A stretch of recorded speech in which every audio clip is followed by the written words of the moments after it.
The following is a presentation of the Belly Up Sports Media Network.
Hello, faithful to the football world. It is Jacob and Tyler here from the College Football Coast to Coast show.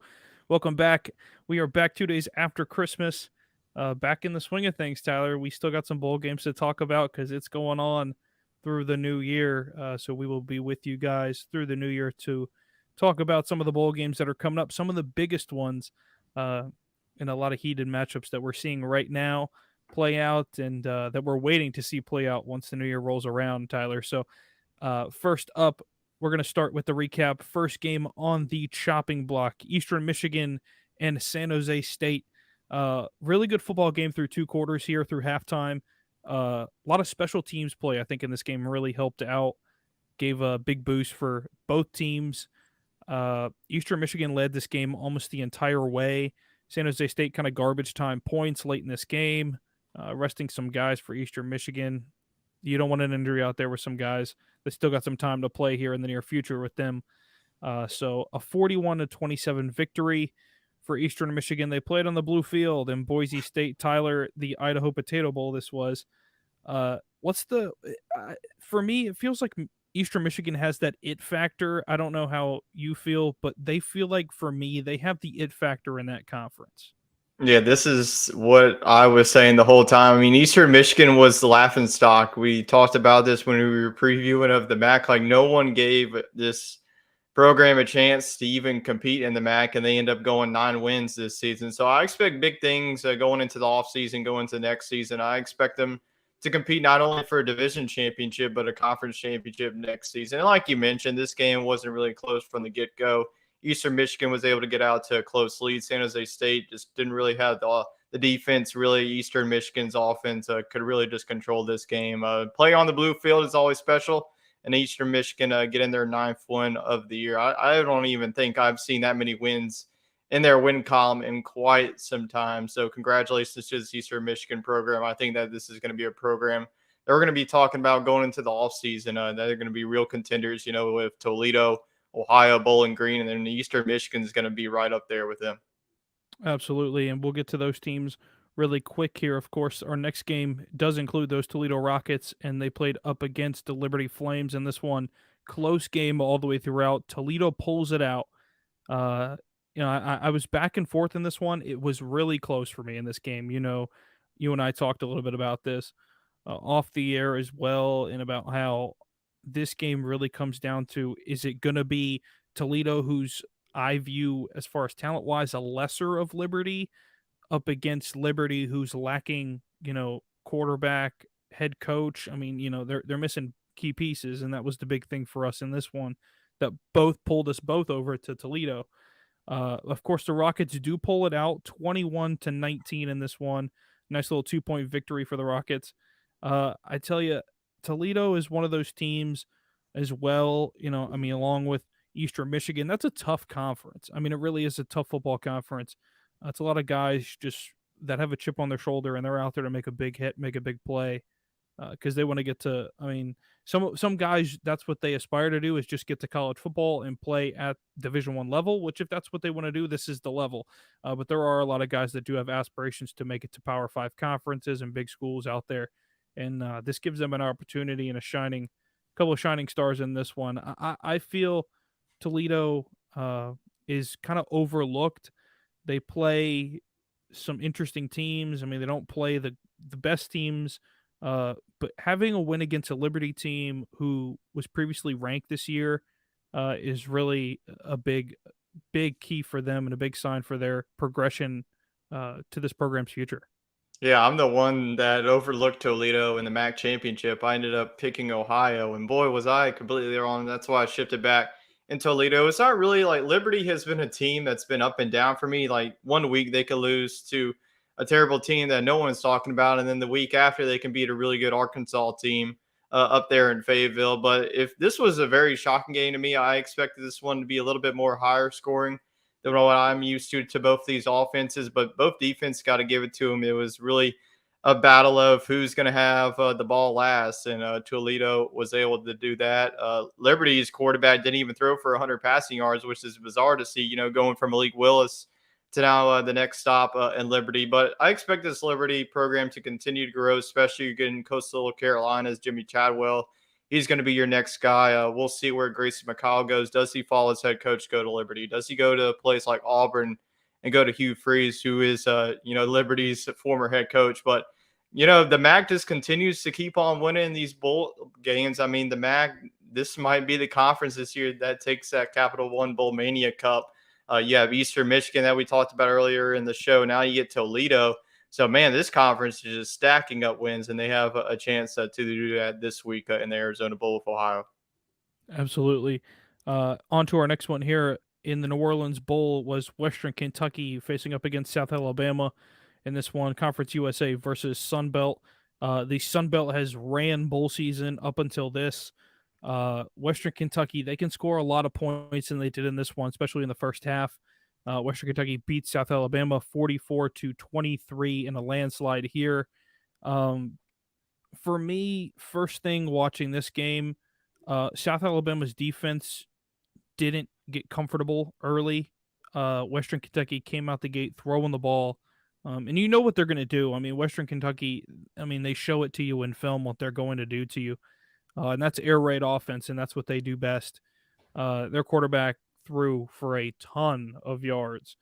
So I do give a lot of credit to them. Over 600 yards in this one for them, which is unbelievable. 600 yards, 600 plus yards of offense is a lot in a college football game. South Alabama has been a pretty good defensive team this year too. This is their high that they've given up this year at 44. The second most after that was that 31 in that last second kick for UCLA on the road out there and out west. But yeah, for 44 points for South Alabama to give up is a lot of points, and I know Cam Womack is not happy about that.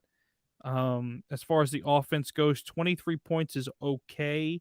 A lot of slip ups there. Just had some guys not make some big catches, a lot of drops in this one for them. They just didn't seem like they were in the right headspace for this game. And of course, you being here for the first time, look, you got a lot to learn. I mean, Western Kentucky's been here countless times.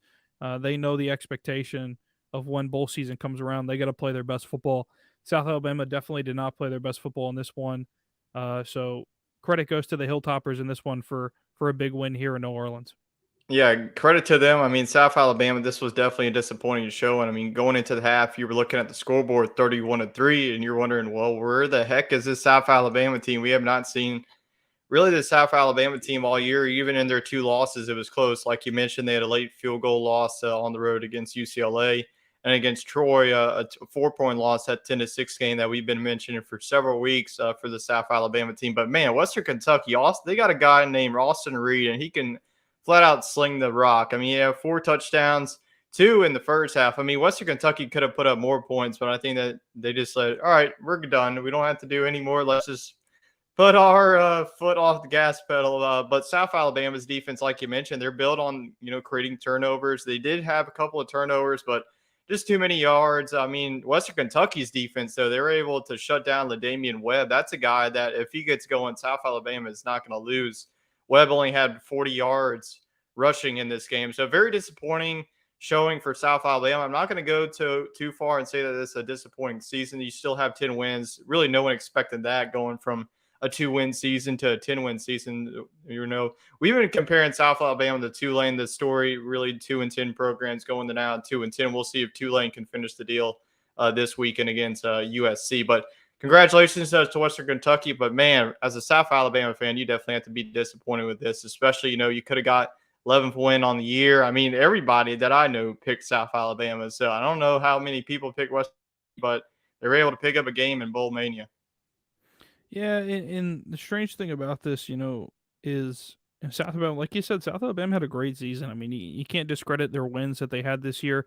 This is their second game this year that they've trailed at halftime all year. I mean, which says a lot for them and, how they get off to a fast start in the first half. Like you said, defense did force some turnovers.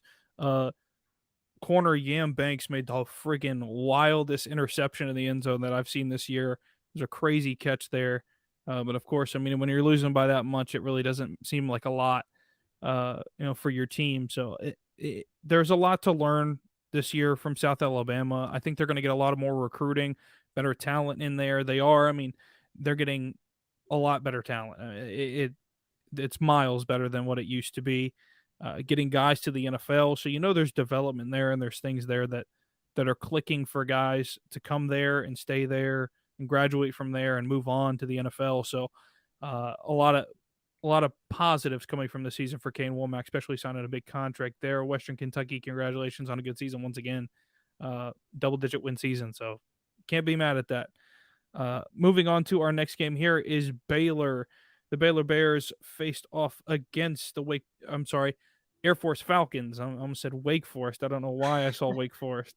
But Baylor and Air Force in this one. This game here, I was up in the air about this, and I kind of made the comment to you. I was like, this could be interesting. I said this could be a very interesting game. Of course, Dave Aranda, you think that he's got all the pieces that he needs there at Baylor to step up big on defense. My thing is if Air Force plays anything like they did at the beginning of this season, they're going to steamroll Baylor. That was my thing.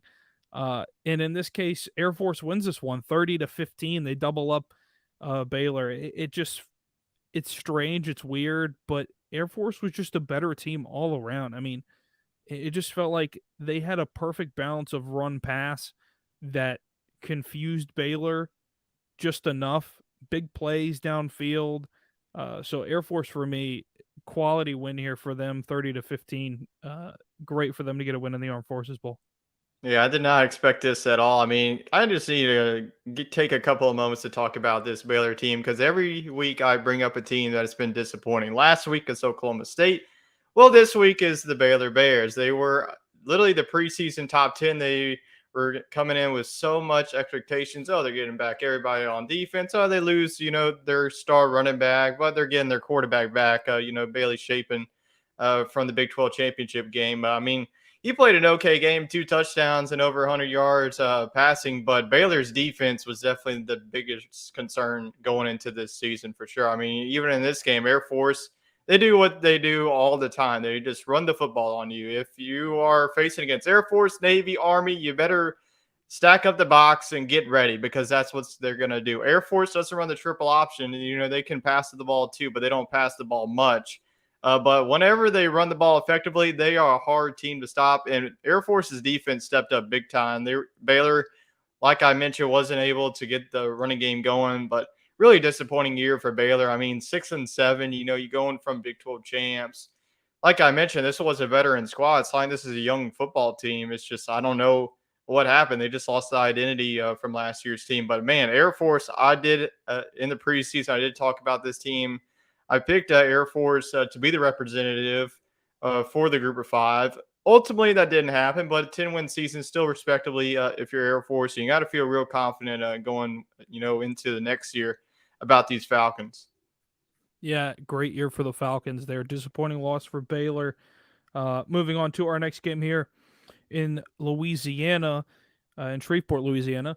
It was ULL, the Raging Cajuns, Louisiana Lafayette Raging Cajuns faced off against the Houston Cougars. This game here was a grinded out football game. It was cold in this one, just very cold game in brand new field from what I saw, brand new turf, so that comes with its own obstacles. Guys trying to get their footing a little bit can be very interesting, but also nice plush pillow. When you hit the ground, it ain't like a rock like you're playing on grass. So that is a plus in that sense. But this one was a battle. Louisiana had a chance towards the end of this game really to tie this up and take this game to overtime. Houston prevails in this one. I felt that Houston would play their best football late in this game. Once you warm up a little bit and guys start going a little more, the beginning of this game was tough. I mean, it really was for guys just to get a rhythm because they were shaking. I mean, there was a lot of huddles around the heaters and the heated benches over on the sidelines. But both of these teams had decent seasons. For Houston, it didn't. It felt like a bad season because Tulane was a lot better this year than they have been. So you kind of fell down the American just a little bit. For Louisiana, you're in the Sun Belt. It's tough this year because a lot of teams that weren't there when you had Billy Napier are now there, and you're trying to play catch up now. I mean, it's just a tale of teams developing, and one team is going to prevail over another sooner or later in these conferences, and that's just kind of what's been the case with Louisiana. Good win for Houston here. Tough conditions, very windy, so credit to them for a touchdown win. Yes, it was very windy and very cold conditions. Honestly, if you were anywhere in the United States, it was freezing cold, unless you're on the West Coast and you're chilling at 60 degrees over there. But this, Houston got off to an odd start here. I mean, it was 16-6 Louisiana. I was like, where the heck is this high-powered Houston offense that we have been? I mean, Clayton Tune didn't really get it going until the second half. He was able to end his game with 3 touchdowns. Like you mentioned, this was a grinded out game. Louisiana was able to control the time of possession in the first half, but Houston, like I mentioned, was able to get their foot on the gas. So really the story in this game, I don't know if you saw this. Houston has a guy called the Hawk, and what he does, this man literally dolphin dived onto the field to recover the kickoff tee and then went all the way back. I mean, this is just his the prototypical look here in 2022 has been, long hair, mullet, and a beard. So kudos to him. I mean, I guess he brings the energy to the team. I mean, it worked out in the end. Houston was able to score a game-winning touchdown for 20 seconds. Like you mentioned, the future of these teams now, Louisiana and the Sun Belt. The Sun Belt is just getting better year in, year and out. And Houston, they're now going to be going into the Big 12. I mean, the Big 12 is going to be a wide open race. You still have Texas and Oklahoma in that, but really good win for Houston. I am expecting big things out of them in the Big 12 next year. I'm interested to see, how these teams do, like the Houstons of the world, the UCF, Cincinnati. But yeah, this was just a grinded out game in the Shreveport Bowl. Yeah, I mean, a lot of development for these teams in the future, with Houston, like you said, moving on to the next conference. So a lot to see from these two teams, definitely in the near future. Moving on to our next one here.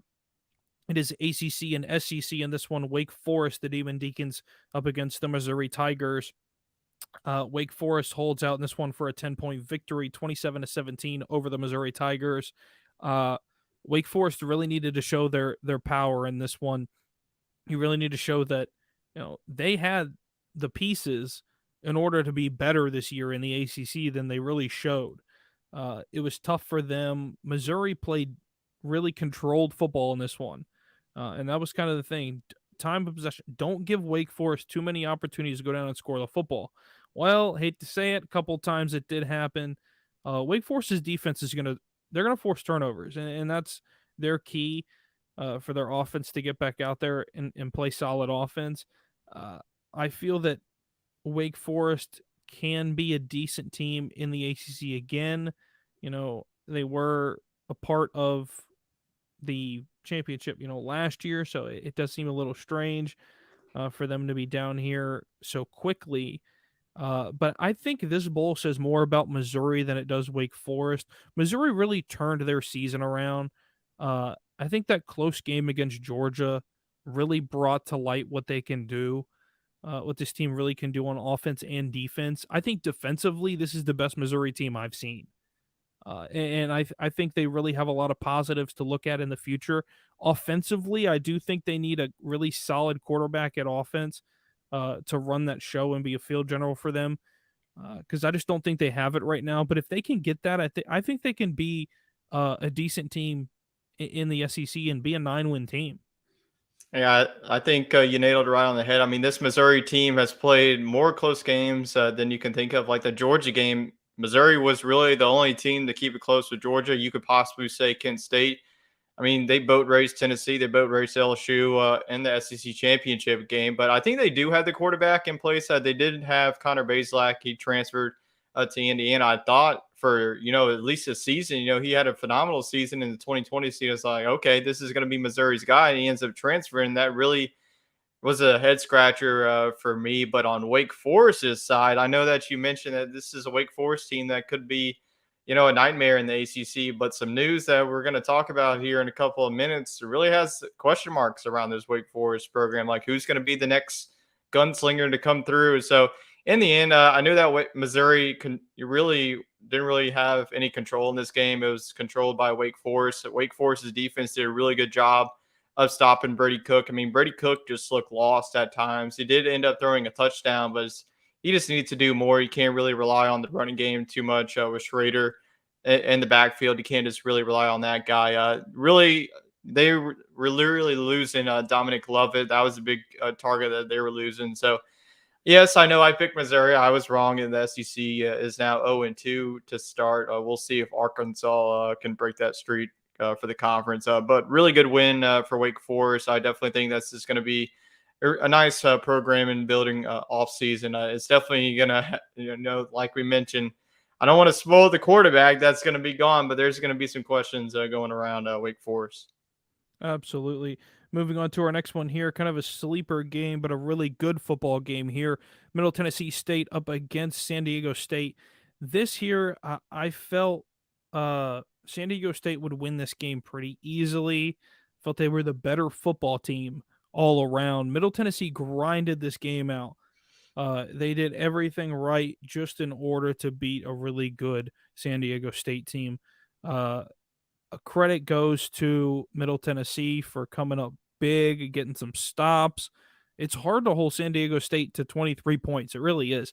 I mean, they score a lot of points out there in the Mountain West. So I do think that Middle Tennessee has a lot of upside. Of course, they did get a upset win earlier in the year that kind of raised a lot of eyebrows. And people are like, well, maybe it's just a one and done fluke kind of thing. This one is a big bowl win for them. I think that, now people can look at them and say, okay, this team's serious. This team had a decent year, and we really need to be careful. I think the conference really needs to be careful with Middle Tennessee State. So credit to them. Great season for San Diego State as well. I can't discredit what they did this year. They were ranked at one point this year, so it felt like a really good season for them. A close game here. I mean, it all just comes down to one possession at that point. Yeah, two evenly matched programs going out in the Hawaii Bowl. That was a vacation much needed for these two programs, as all of us were freezing around the country this past weekend. But just too many turnovers from San Diego State. Their quarterback threw 3 interceptions. And, I mean, most of the time that you do that, you're not going to win the game. But, shoot, they almost did. It was only a 2-point loss. So you would have think that would have been the blowout the way that this game was going. But it was like both teams were like either fumbling it or intercepting. It was just like a turnover party that was going out there in Hawaii. But in the end, Middle Tennessee was able to knock home a 37-yard field goal. So a really good season for Middle Tennessee. Like you mentioned, they had that big upset victory to start that season, really catapulted them. I mean, Middle Tennessee is a program that really no one talks about, but it seems like every year that they are involved in this bowl season, they're always doing a good job. So can't really discredit San Diego State in this one. I feel like that they were a better team in this one, but still, you got to give credit to Middle Tennessee. They were really the ball hawks in this game, forcing a lot of turnovers that really flipped the field for them, and they were able to get out to a big lead. And San Diego State did, their best to come back, but in the end, just too many turnovers. Yeah, turnovers will do that to you, especially in these bowl games. And of course, moving to our next one here, another close game. New Mexico State and Bowling Green. I know we mentioned Bowling Green a couple minutes ago. You were alluding to them that they really are a piece in that MAC conference.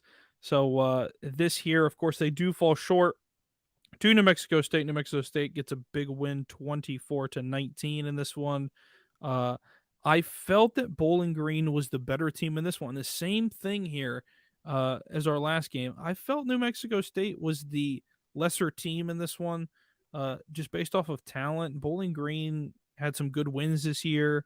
They had a better record. I felt that, I said, well, Bowling Green might get a quality win here. It might be close, but it's going to be a good win. And New Mexico State surprised me with the win here, really big time. So credit to them, New Mexico State. It was a great game there. Of course, I know that they're probably not completely happy with their season because it wasn't the best record that they've had that they were hoping for. Neither was it for Bowling Green, but I think there's a lot of positive movement for both of these programs. Yeah, I think we can learn a lesson here from this show is that you can pick the better team, but the better team half of the time is not going to win this game. And in this case, New Mexico State, this is another program that we talked about in last week's show. I mean, New Mexico State is like, we look at them like, huh, they're not a good football program. They've been terrible these past couple of years, but I think they're slowly building something over there with New Mexico State. They're still an independent. They're not in a conference yet. We'll see, if they eventually go out there into the Mountain West and go, scoop up a conference. But New Mexico State played like the better football team in this game. They were up 24-7 at one point in this game. They almost gave it away in the fourth quarter. Bowling Green did as much as they could to get back in this game. They had 3 straight scores on 3 straight drives to get it into 5 points. So I got to give some kudos to New Mexico State. Really disappointing season, though, for Bowling Green. This was another team that I had high expectations going into the back, but really good win for New Mexico State. I mean, this is what I love about college football. We're seeing really the bottom feeders that we have seen the past decade. We've seen New Mexico State, UConn get into the bowl mix. Kansas is getting into the bowl mix. So I think that's a really good nod for college football. It definitely is, and a lot to come from these smaller programs. Fantastic to see them a part of the bowl season in Bowl Mania. Of course, Speaking of bowl season, we actually have a final and one game going on right now. We had Buffalo beat Georgia Southern 23-21, the Camellia Bowl today on the 27th. And we also have Memphis versus Utah State going into the fourth quarter. Memphis, like you mentioned, is dominating this one 24-3. So it's looking like we're at least going to go 2-0 to pick up some losses that we've had in the past couple of days.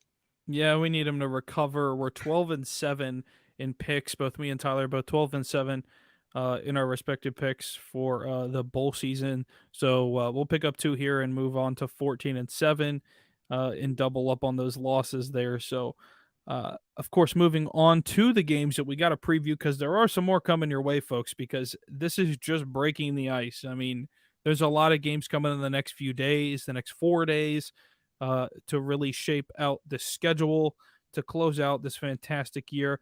First one is the Pinstripe Bowl and the Bad Boys Mower Pinstripe Bowl in Yankee Stadium there. The Syracuse Orange facing off against the Minnesota Golden Gophers. This here is the tale of 2 teams, one having a real success story at the beginning of the season, the other bouncing back after losing a quarterback to a season-ending injury, throwing a freshman into the mix and seeing what he can do. This here comes down to me. Number one is coaching, because it is a battle of coaching. 2 positive coaches that really have boosted their programs. And it also comes down to the running game for me. For me, I think Minnesota is the better team running the football. I think they have the better coach in PJ Fleck, who has a lot of experience at this point in the bowl season with the Big Ten. Syracuse had a great start to the season, but after that, they've lost some really bad games. So I felt that they should have won the game at Clemson. That really would have been a huge win for them. And it might ultimately have gotten them into a New Year's Six game at the end of it all. But they did fall short. For me, I think that's too much. I feel Minnesota is the better team for me. I'm taking the Golden Gophers in this one, the Pinstripe Bowl. Yeah, I couldn't have said it better myself. I mean, this Syracuse team, like you mentioned, they were undefeated at one point going into that Clemson game. It was really the battle of whoever wins that game was going to take that division. It ended up being Clemson. Minnesota, on the other hand, I mean, they went 8-4, still a good season, but losing Tanner Morgan was definitely the bigger body blow. But like you mentioned, this is going to be the battle of the running backs. Mo Ibrahim is Minnesota's really the leading rusher in the Big Ten Conference, and you have Sean Tucker in the ACC. So, like you mentioned, two respective coaches, Dino Babers on one side, PJ Fleck on the other. Both of these head coaches know how to win big ball games. So, I expect this one to be a defensive battle.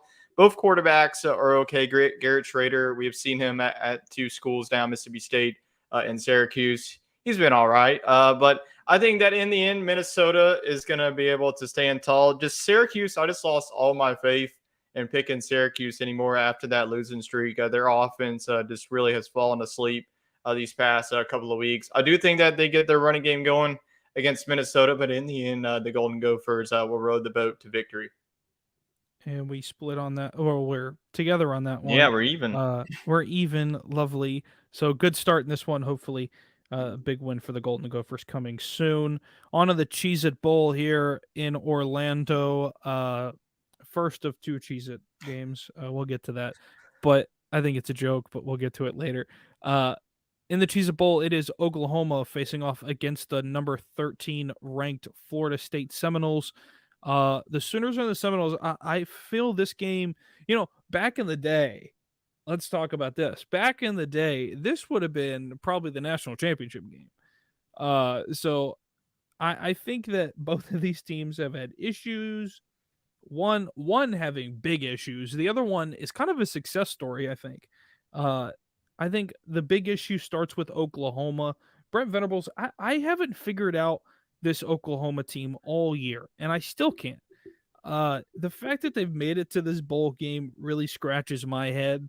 I don't understand. I felt that this was a really good bowl game for them to get to, even though they had a weird, awkward, tough season. They need to go back to the drawing board because there's things that are going to come up in the SEC that they need to fix. And if Coach Venables wants to be a part of the SEC, they need to be fixed now and not when he gets there, because when you get there, it'll be too late. So on that side, I think the success story comes with Florida State. I think Florida State is the team with Coach Mike Norvell, coming from Memphis.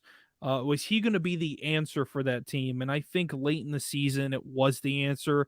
The big win in the battle for Florida, with Florida and Florida State, I felt that they really showed that they can be a dominant team and that they can be a success story.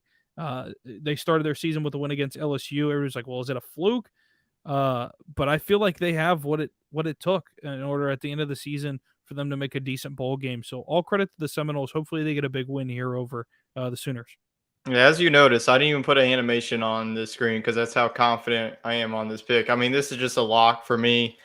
If you just watched every Oklahoma game this season, I mean, the defense has just been terrible. And I would have thought, Brent Venables being a defensive-minded head coach that he is, so many years being a defensive coordinator at Oklahoma and then at Clemson, but just hasn't really been able to find the identity. I do think that the offense will be able to compete in this one, but Florida State's got one of the better defensive lines that they'll face all season, so they're going to have to bring their A game.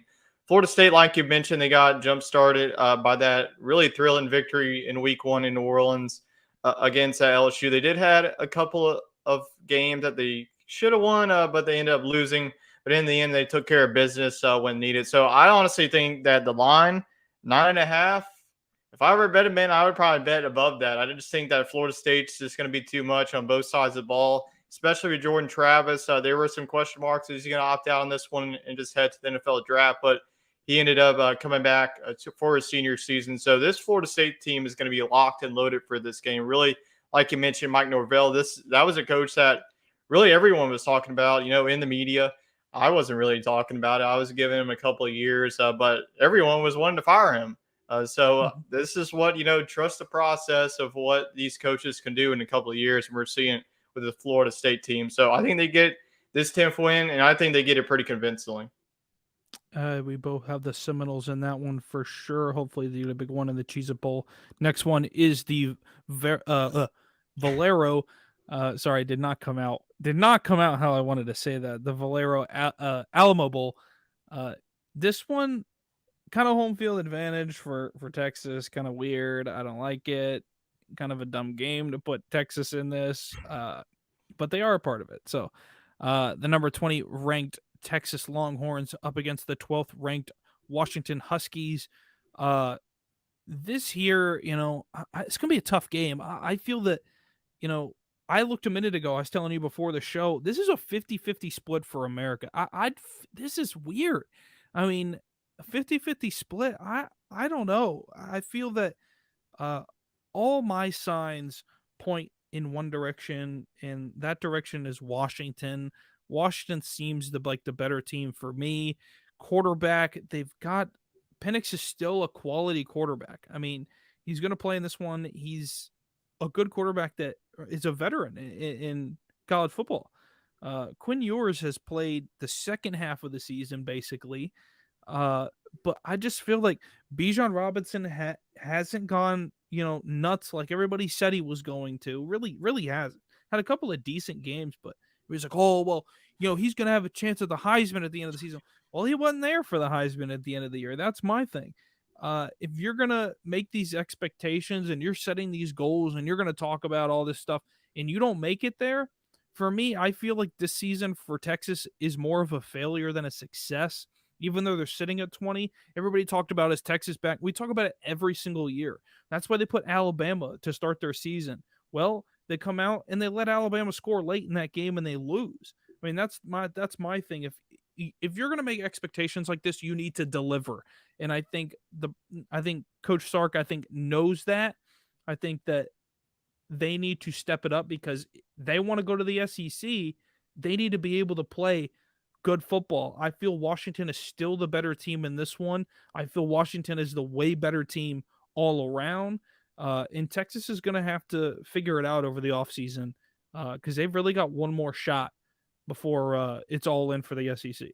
Yeah, I feel like this is going to be an off-season talk of, some of these teams being highly ranked. A lot of people are talking about them like, oh, they're going to be so great this season and end up laying an egg. I mean, Texas, I'm not really going to say any about. I mean, they went 8-4. There were a couple of games away. Looking at that Alabama game, if they win that game, who knows what happens to the rest of their season? Do they still lose the game to Texas Tech? They probably still lose to TCU at home. But those were some really close losses that they really couldn't afford if they wanted to exceed expectations and make it to the Big 12 championship. But like you mentioned, and a lot of the viewers know me, I've been on the Washington train all season. The upset pick, my first upset pick was Washington over Michigan State. Now, at the time, Michigan State was highly ranked. They were probably overrated. Let's not be really wrong with that. But still, it was my first upset pick. So it kind of been like my love story of this college football season. So I am not getting off of that Washington train. This game, though, I could see it go either way. I could either see it being a high-scoring shootout, the way that these offenses are really built. You have Quinn Ewers on one side, Michael Penix Jr. on the other. And you also have two really good defenses. So I could see this either being a defensive battle on the high-scoring shootout. Honestly, I'm just going to meet in the middle. I think this is going to be like a 28-24 type of game. Texas is the favorite in this one. But I'm going to go with the underdog. I'm going to go with the dogs in this one. And we are both going the dogs, of course. I feel that they're going to get a big win in the state of Texas, bring it back to Washington. Great success story for that program in their future in the Pac-12. Moving on to our next one here is the Duke's Mayo Bowl. The disgusting bowl that I don't want to see people eat mayo out of a giant liter of liter jar. I just don't want to watch that. But I will watch these two teams play. And that is the Maryland Terrapins will be up against the 23rd ranked NC State Huskies, Wolfpack. One game behind. I feel that this here is interesting because my pick doesn't make a lot of sense, but to me in my head it makes sense. Maryland has a veteran quarterback in Talia. I think that it is good for Maryland because Maryland can put a lot of points up. They're kind of the weird under the radar, hiding and lurking in the shadows in the Big Ten type thing. They're a good team. They just can't beat these really dominant Big Ten teams, and that's how it's kind of always been. As long as they've been a part of the Big Ten, I think on the other side for NC State, you lost some just dumb games. I mean, them being ranked in the top 25 doesn't make a whole heck of a lot of sense for me. But they are there. I mean, you might as well embrace it at this point. You made it to the top 25 to finish the year. I had aspirations for them to make it to the ACC championship. I know we talk about that on a lot of the shows, and I think that they just fell short for me. I don't know how I feel taking them, but I will take them. I'm gonna take the Wolfpack. I think that it's a strange pick. All signs point to Maryland for the most part, as far as production wise on offense. I think defense is a big key in this one, and I think NC State has defense. They have a better secondary. They need to show up for this one because they did not show up in the first half of the season. If they want to win a good football game and win this, they need to show up on defense. Yeah, I'm in the same boat as you. I mean, I almost went with Maryland in this one because I feel like they're going to have the better quarterback play with Talia Tagovailoa. Now, if Devin Leary was still on the roster, this would have been an easy pick for me. But ever since that Devin Leary went out with that season-ending injury, I mean, this offense just has lost their identity. They've gone from being able to air it out with Leary to now relying heavily on their running game. In some games it works, some game it doesn't, but they still have a reliable defense that I think that will get the job done. Talia Tagovailoa is a quarterback that I feel like every game that I watch him, he throws like 1 or 2 interceptions a game. So I'm definitely expecting that once again. So I think this is going to be a nail-biting victory for NC State. NC State is a 1-point favorite right now, so this is pretty much a pick'em game. You can either put money on both, but I'm going to give the viewers a little, taste of this NC State logo. Now, you can't tell me that this man is not wearing an NC State crock pot on top of his head. You know what the best part about that is? So Tyler and I have not had a conversation about this at all, at one point at all this season or any other time. I sat here and I thought to myself, as both of those logos are sitting up there, I said, man, that sure looks like a crock pot on top of his head. Maybe it's just too much Christmas food that's in my brain still. I'm still in a food coma. It really is. It looks like an NC State crock pot, which, you know what? A lot of credit because they throw a banging tailgate. So it's like, look, if you want to put it on top of his head, pot, just put it on top of the Wolf's head.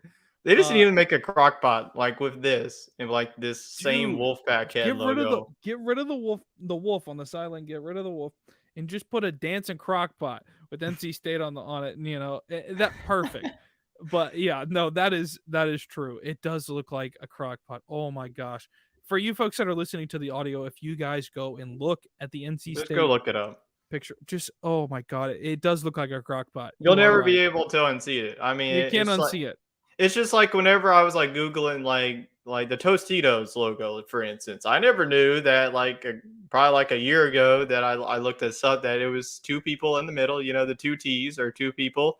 And the I is the bowl. So this is what I love about like logos. I always like to find that looks familiar. Like what does this look like? Not only that, but if you look at the FedEx logo, you'll never unsee it. If you look between the E and the X, there is actually a arrow that goes from left to right. And every time you look at the logo, you will always see the arrow there. Mm-hmm. And it's you can never unsee inverted, the inverted whatever, between in the middle there, it makes the shape. So you will never be able to unsee it. It's one of those. But yeah, that's funny, Tyler. We were both thinking the same thing, which is hilarious. So why we're on the same show, folks. Yes, great minds think alike, folks. And that's why we're both here to bring you guys this content. Moving on to our next one, though. Let's go. Here we go. Tyler's favorite bowl game of the month. Just look at this logo. Like I was saying last week, I mean, just look at this logo. Just a big old Tony the Tiger head creeping up over the Sun Bowl. You know what's even better is the logo is actually the colors for both teams. Yeah. It is both it's incorporated in there. Script logos. Yes, and this one here, of course, is the Tony the Tiger Sun Bowl. This is Tyler's favorite bowl name of them all. So got to give credit to that and show light to it. Of course, Tony the Tiger does have some eye black up there underneath his eye. He's ready to go in this one. Let me tell you what, if I was staring down the barrel of Tony the Tiger, man, I would run out of the way and say it's great. Hey, Uh, both of these teams better be like like grateful because I don't know if you I know that we're going off on a spiel here, but I don't know like the Nickelodeon broadcast. What if they did the same thing? Like Tony the Tiger would roast like both of these teams, like Patrick roasted Russell Wilson that he did on Sunday afternoon's game. Yeah, I could see that coming. It just yeah, it would be great, if they just made the end zones just a giant bowl of cereal. That would be great. Yeah. There's a lot of PR opportunities out there, people. So yeah, call us. So we've got PR ideas. But of course, to the teams that'll be playing in this Tony the Tigers Sun Bowl. First one being the Pitt Panthers. They're unranked, of course, in this one. They're up against the 18th ranked UCLA Bruins. UCLA for me is the team that has what it takes, but I felt that they could have been better. Them being where they were in the top 10 uh, a few weeks ago, number of weeks ago. Really, I felt that, hey, this team still has a chance for a Pac 12 championship. And they were really in the driver's seat there 3 weeks out. And all of a sudden, I mean, they lost some tough games. I mean, they lost to USC in a nail biter game that was back and forth. Uh, for me, their biggest win on the schedule was their win against Oregon. I mean, they blew them out. I mean, it was bad. And I feel that maybe they'll show up in this one. I think they will. I feel like they're the better team than Pitt. Of course, we'll get to Pitt. I know you have some stuff there about Pitt and how they stack up here in this one. For me, UCLA is the better team. Chip Kelly, I think, has them ready to go, and the Bruins for me are a lock. Yeah, I think there's just going to be too much firepower for Pittsburgh's defense to handle. I mean, Pittsburgh was a team that got off to a terrific start. They got that big win at home to start off their season. They played Tennessee close. They ended up going to overtime. That was probably the last like explosive offense that they faced on their schedule. Not really discrediting any of the ACC schools, but Tennessee and now going to UCLA's offense. Like we mentioned, we talked about UCLA multiple times. Not only they can beat you with DTR, that they also have Zach Charbonnet. Those are going to be two guys that they're going to be in the NFL draft this upcoming year. So there's a lot of firepower. Then UCLA's defense can definitely step up in this challenge. And someone's going to have to step up with Keaton Slovis transferring out at Pittsburgh. Like you mentioned at the start of the show, it's going to be former Penn State's third string quarterback is going to get his start. So I think it's just going to be too much for Pittsburgh to handle in this one. I think that UCLA cruises to victory against Pitt. Yeah, we're going for the Pac 12 in that one. Absolutely. Moving on to our next one here is the TaxSlayer Gator Bowl. This is in Jacksonville, Florida, of course, at TIAA Bank Stadium. This here, for me, is probably the closest game of them all. You just, here they are. This is what you get. Let them go at it. And for me, if this was 5 weeks ago, I would have said Notre Dame, no doubt. It is the number 21. Skip the 2. Number 21 ranked Notre Dame Fighting Irish up against the number 19 ranked South Carolina Gamecocks. I don't know what to think between the two teams. They're so closely matched, and it comes down to maybe one possession, one turnover. I think the biggest thing here is Notre Dame is playing down because of the lack of not having a quarterback. You don't have your starter as he's transferred out. On the other side, you've got a veteran quarterback. I feel that if I had to flip a coin at the end of the day, I'm going to go with the South Carolina Gamecocks. Shane Beamer and the success story of this team has been the greatest of them all for me this season.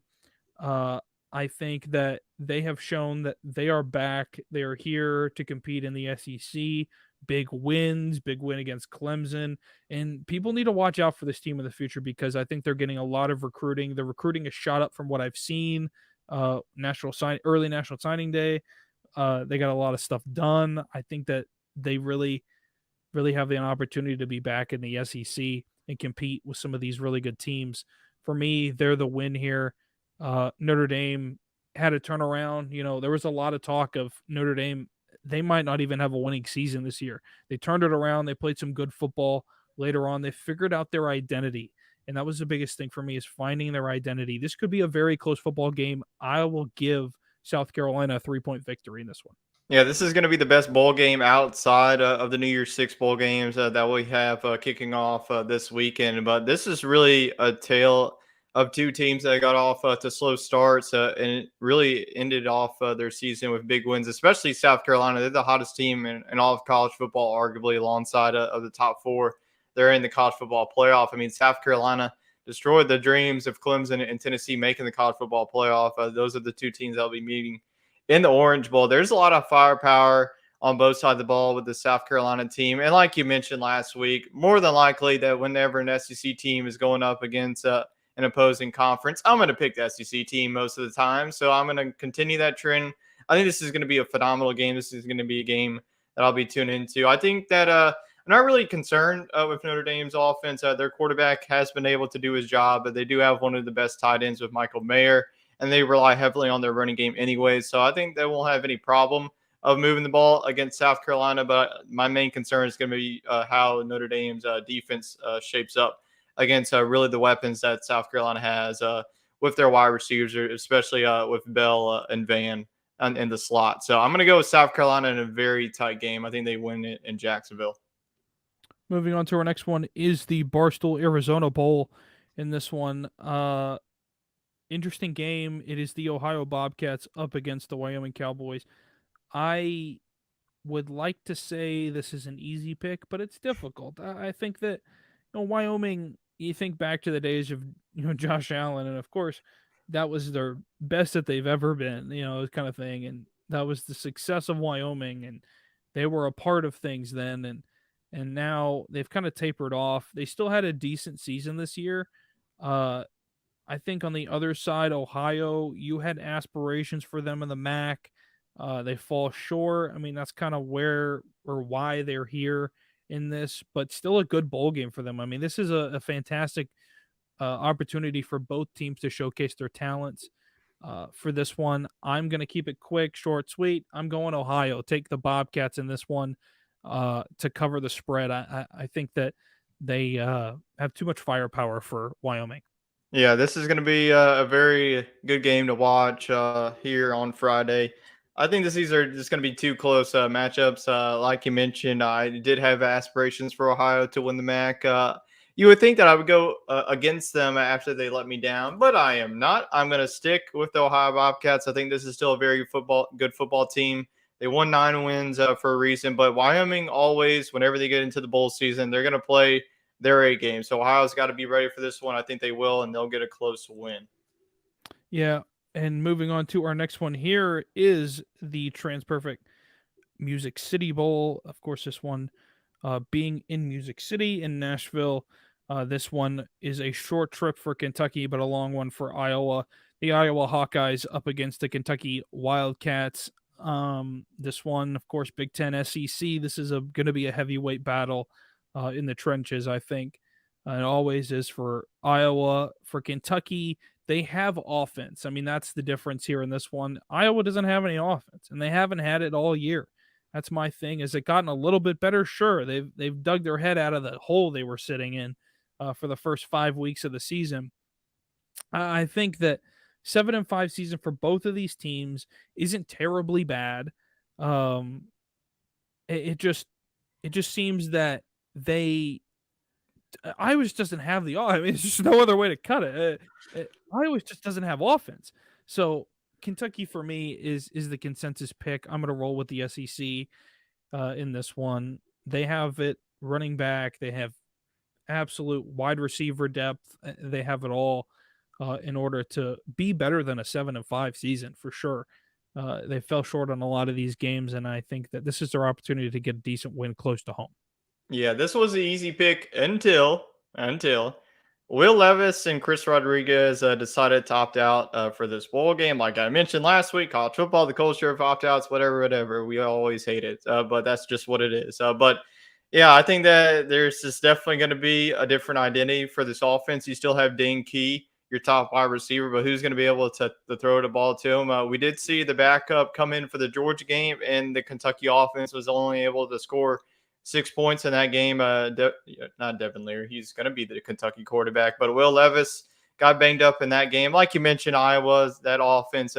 We really have been joking about them all season of being that bad. So I think this is going to be one of the more lower scoring games of the bowl season. Both defenses are going to step up.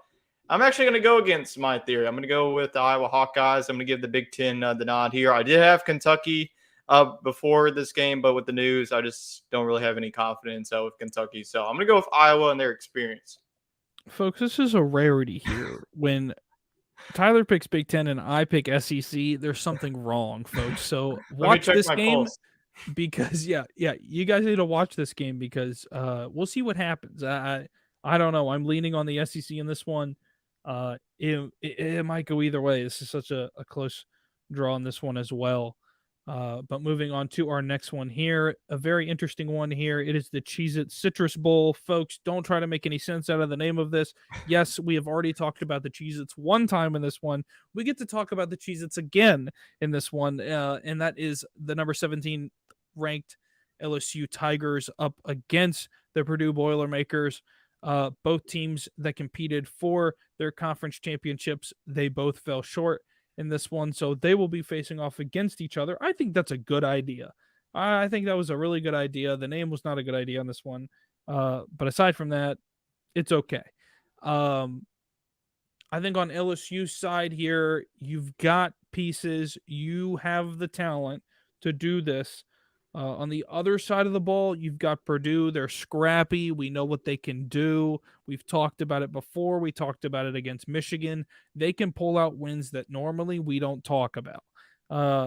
Case in point, Ohio State. They're 3-1 against teams in the top five, I believe, top five, in games that they've played against them, and it's because they knuckle down and they play their best football when it counts. This one here, though, is interesting because I think LSU wants to get a bowl win. I think they want to do it the right way. Purdue's without their head coach. I'm sure you'll allude to talking about them. And I think LSU has pieces to win this game. And I think that starts with the running game. They've got wide receiver play, and they've got a good quarterback that knows what he's doing for the most part. So for me, I'm going to roll with the LSU Tigers in this one to win this game against the Purdue Boilermakers. Once again, I will pick SEC over Big Ten. Yeah, that is something that you don't ever see on the show is Jacob going against the Big Ten, but we see him once again. But yeah, there are some storylines on both sides. More on Purdue's side, Jeff Brom going to now being the Louisville head coach. Drew Brees is now going to be one of the assistant head coach. He does have the ability to recruit during that time, so we'll see if Purdue can really use that figure to really get some big names on their campus. But Aiden O'Connell is opting out and go to the NFL draft. Their top wide receiver, Charlie Jones, is going to be out. So it's really going to be who is going to be the offense for Purdue against really a LSU defense that has some opt-outs as well. We're seeing Jay Ward, BJ Ojolari is opting out of this game. Ali Gay announced today that he's going to be opting out of this game. Mekhi Gardner. The list just goes on and on. But LSU's offense is still going to be the LSU offense that we've seen. They're still young. We saw Jaden Daniels is returning for another year. We saw Kayshon Boutte a month ago that he's going to be announcing his return. So I just think that there's just too much firepower still on LSU's offense in this game. I know with the opt-outs on the other side, Purdue, LSU fans are going to be like, oh, this is going to be easy win. I'm not really expecting that. Purdue, like you mentioned, is always a scrappy team. They're going to give their A game no matter who steps on the field. But then, I just think that the talent on the offensive side will be too much. So give me the Tigers. Moving on to our final game on the recap, folks. It's been a long recap, Yep. or not a recap, preview, excuse Preview, me. yes. And I am all over the place with my words because it's been that long. On to our final one that we will talk about in the preview is the ReliaQuest Bowl in Tampa, of course, at Raymond James Stadium, between the 22nd ranked Mississippi State Bulldogs and the Illinois Fighting Illini. I feel this game storyline, biggest one being, of course, Mississippi State without their head coach Mike Leach as he passed away uh, earlier, a couple weeks, a little over a week ago. Um, so condolences to his family and this program for that loss.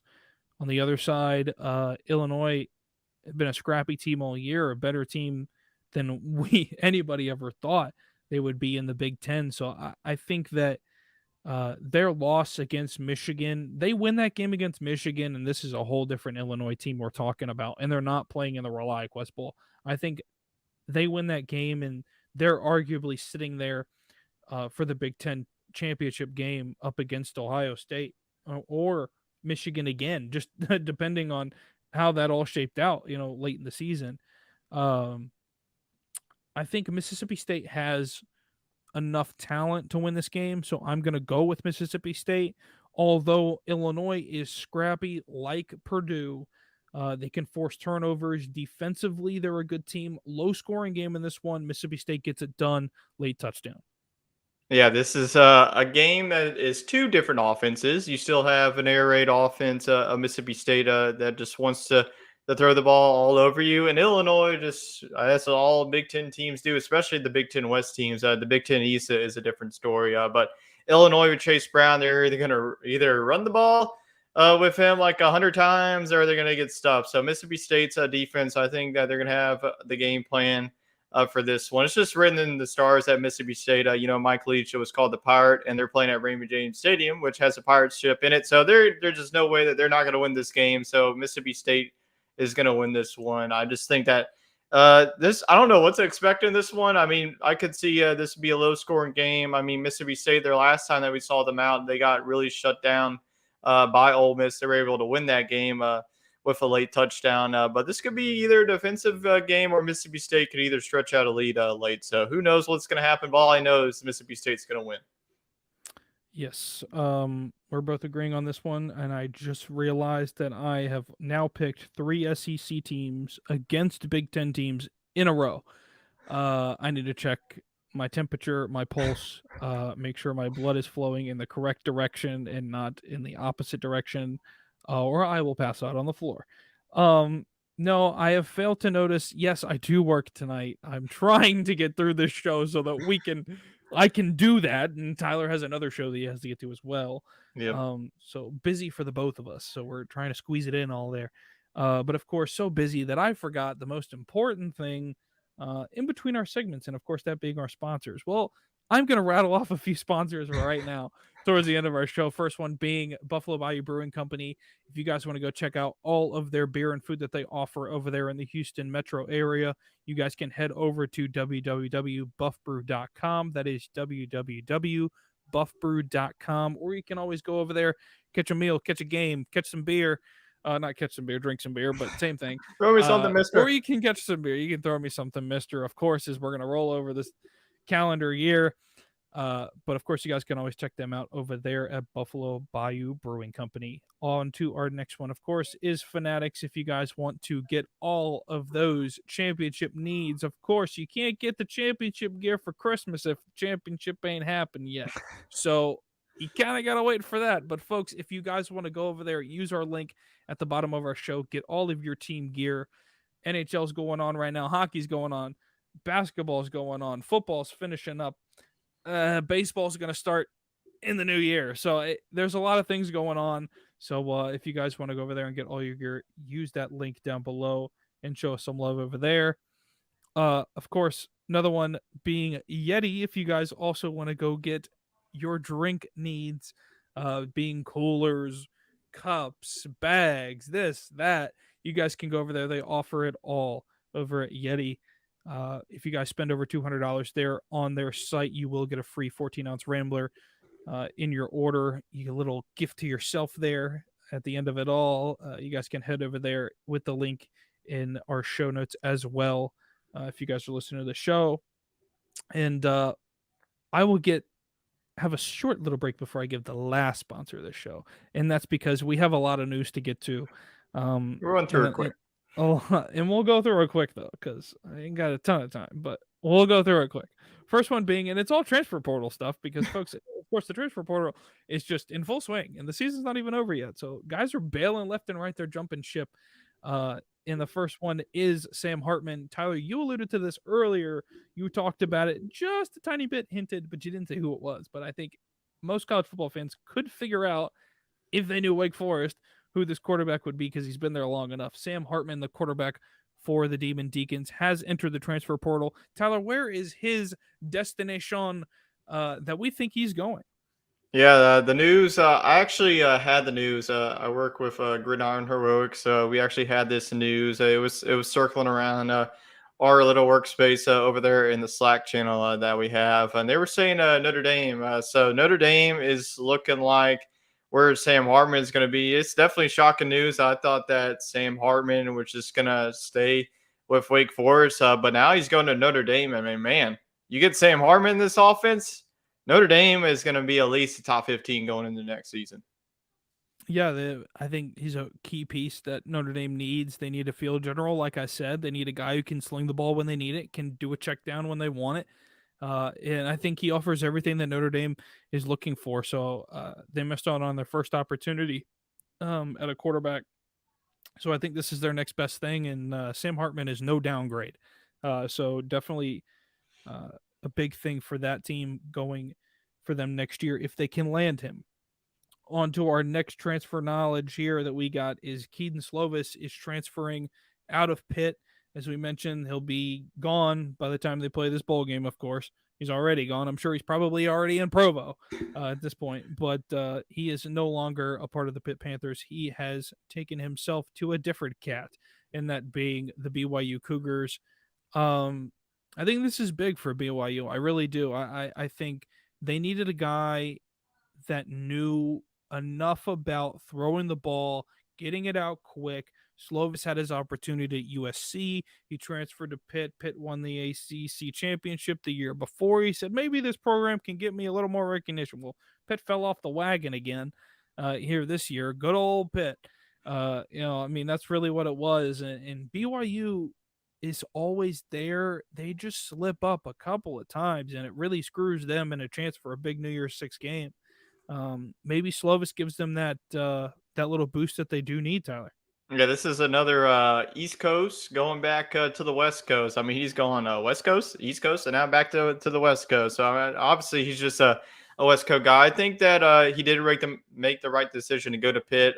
Kenny Pickett was going into the NFL draft, so really let up the open door. I mean, he got off to a hot start. He did get injured, though. It really set him back, and he ended up transferring to BYU. I think that this is a BYU team that's going to need a quarterback. So Jaron Hall, once he went down, BYU's offense really completely flipped. They really have to rely on their defense to pick up a couple of wins and the bowl win this season. So I think that's a good move for BYU. Keaton Slovis will definitely be able to let it rip over there in the West Coast offense.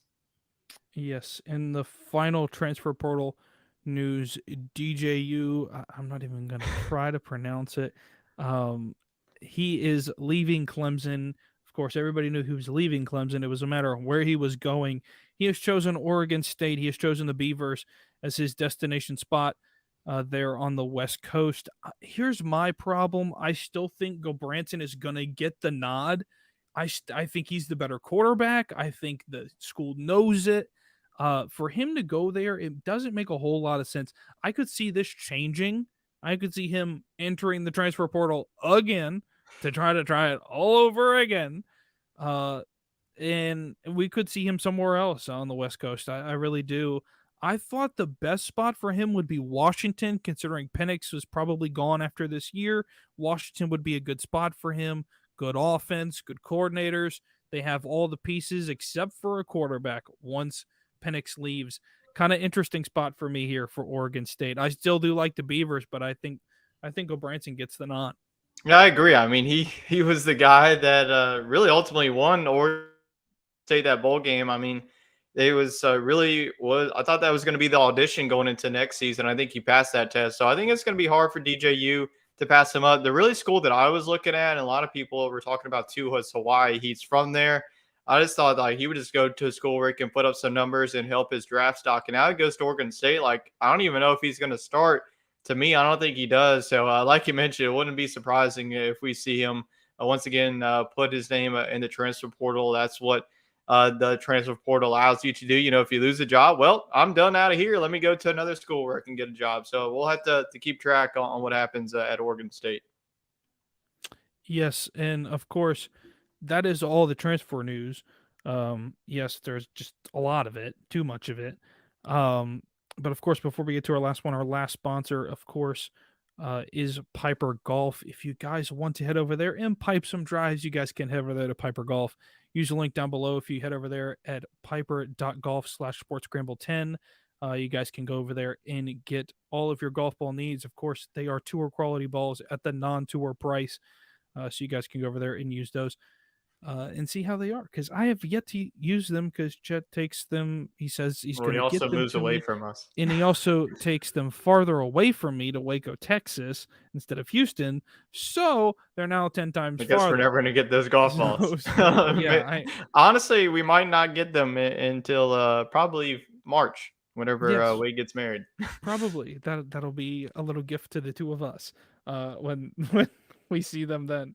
Uh, but finally, to our last question, Tyler, we'll go through it pretty quick here. Who is the most surprising team of the season for you? I think for me, it's either between TCU and Tulane. I think for me, it's got to be TCU. I mean, first year head coach of Sonny Dykes. A lot, like we mentioned, all the hype was around Texas, Oklahoma State, and Baylor, and three of those teams. Really, I don't really want to say collapse. I mean, Baylor finished their season 6-7. They were preseason top 10. Oklahoma State was highly ranked. They finished their year at 7-5, maybe 8-5 if they can get a bowl win against Wisconsin, then Texas 8-4. So I think that TCU was a team that was really a sleeping giant. Gary Patterson did a terrific job of building that program up. They were a monster in the Mountain West, but they never really got over the hump. And to really get over the hump, I mean, got a guy like Max Duggan who wasn't really even listed on the starting depth chart. I mean, he was buried. He was a third string quarterback, and to have him step up, you have so many guys. You had Keldon Johnson, your top wide receiver. You had the defense step up, be one of the best in the Big 12. So it's got to be TCU for me. They're in the college football playoff. So we'll see what they can do against Michigan this weekend. Yeah, for me, it's the team that you didn't go with. It's Tulane. I think the Green Wave uh, really made a lot of noise this year. I think that they have a lot of upside in the American. They're going to be kind of the dominant team in the American in the near future. They are now, and I think they will continue to be. They Yeah, great, especially with teams leaving. yeah, 0 to 100 really, really quick, and I think that they have a lot of upside. I think they can be reoccurring. I think maybe they're the biggest chance for the group of five to make the college football playoff. Of course, the expansion soon, so we could see them a part of it. I mean, it really is, realistically speaking. So I think that it has a lot of upside for the both teams, TCU and Tulane. Great seasons for the smaller schools to really get an opportunity there and show their own and hold their own late in the season and show that they belong. Of course, guys, if you want to catch any more of our content, you can head over to our pages on YouTube. You can head over to our show on Apple Podcast, Spotify, and wherever else you get your podcast. If you guys want to check out any of the content from our Sports Scramble show that is normally on Sunday nights, of course, we didn't give you one this week because it was Christmas. So we will see you guys next week for that show that is on Sunday nights. And of course, if you guys want to catch out SEC talk, it's on Tuesday nights with Tyler and Wade. Of course, they will give you all the SEC news, of course, through this bowl season and into the off season. Tyler, we'll be back again next week for a show. It'll be after New Year's. So really close after New Year's. We'll be back with you guys to open up 2023 with a bang, and then a lot of recap from these couple of games. And we got a lot to get to, including the New Year's Six coming up in another show. So we will see you guys next time for our show. And of course, everybody have a happy New Year.